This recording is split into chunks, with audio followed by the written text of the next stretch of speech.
ازيكم يا جماعه عاملين ايه؟ وكل سنه وانتم طيبين بمناسبه رمضان. تعالى النهارده اعرفك ازاي ان انت تعمل فلو تشارت او فلو دايجرام او اي دايجرام عموما انت عايز تعمله على مثلا موديل، على اي بروجكت انت شغال عليه. انت معاك مثلا اي كوميرس مش عارف ايه، ايا كان انت محتاج تعمل له فلو دايجرام او فلو تشارت. ازاي ان انت تقدر ان انت تعمله بشات جي بي تي او ديب سيك. في الحاله بتاعتي دي انا بتستخدم شات جي بي تي، مفيش فرق بين الاتنين في حاجه زي كده. تابع معايا الخطوات للاخر وركز في البرومبت اللي انا بكتبه. اول حاجه هنا بنقول له بليز كرييت ا فلو تشارت ريبريزنتنج ذا بروسيس اوف، وبتدي له بقى التوبيك اللي انت محتاجه.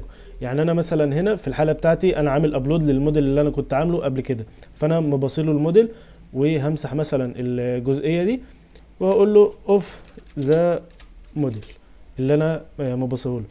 بعد كده يعني انت بتقول له امشي على الخطوات اللي هو موجوده في الموديل بتاعك. انت بقى بناء على البروبلم بتاعتك او على البروجكت بتاعك بتبدا ان انت توضح له. هنقول له مثلا انتر، هيبتدي بقى ان هو يجنريت الحاجه ويحللها.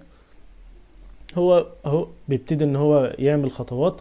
انت هنا يعتبر عرفته هو هيشتغل على ايه، مش اول لما تيجي تكلمه تقول له كريت لي مثلا فلوت شارت كذا كذا مش عارف ايه.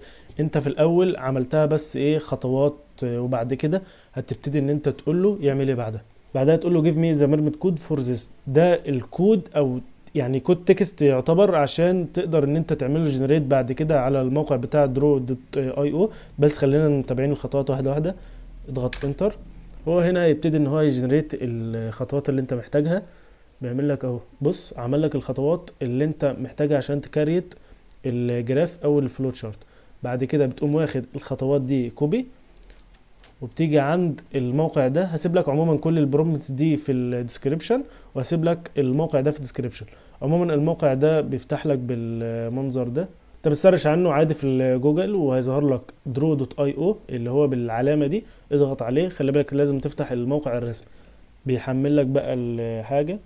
استنى، ده انا حاجه كنت عاملها قبل كده. بيفتح لك بقى الواجهه دي. سيبك من الحاجات دي. بعد كده بتضغط على ديسايد ليتر. بيفتح لك بقى الحاجه اللي هو الاديتور. انت بقى ممكن انت تعمل اي حاجه هنا لو انت حابب ان انت تكريت اصلا فروم سكراتش براحتك. بتيجي هنا عند الجزئيه بس بتكريت فايل نيو، وبتدي بقى اسم اي حاجه. انا بس مسمي اي حاجه دلوقتي عشان ننجز. بتيجي بقى تحتها بعد كده عند علامه البلاس دي وبتضغط عليها. بتيجي عند الادفانسد والميرمد.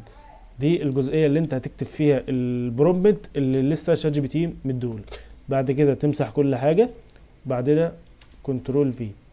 فانت كده خلاص عملت بيست للحاجه اللي انت عايز تكريتها. تضغط انسيرت بس. هو كده شوف عمل لك قد ايه خطوات انت عشان تكريت الحاجات دي كلها. ولسه هتسحب سهم من هنا وتعمل هنا ومش عارف ايه. كل ده كان هياخد منك حرفيا وقت كتير. فهو فعلا وفر عليك. بعد كده انت بقى محتاج ان انت تعدل، عايز مثلا تضيف كلمة معينة مش عارف ايه، انت ممكن تعملها بمنتهى البساطة من غير ما انت تحرق على نفسك وقت كتير. عايز بقى تسيفه، بتيجي عند فايل، عند اكسبورت از. بعد كده بقى تشوف الصيغة اللي انت عايز تسيف بيها. عايز تسيفه بي ان جي، جي بي جي، بي دي اف، ايا كان اللي انت عايز تسيفه. بعد كده تضغط على اكسبورت وهو هيتسيف عادي جدا.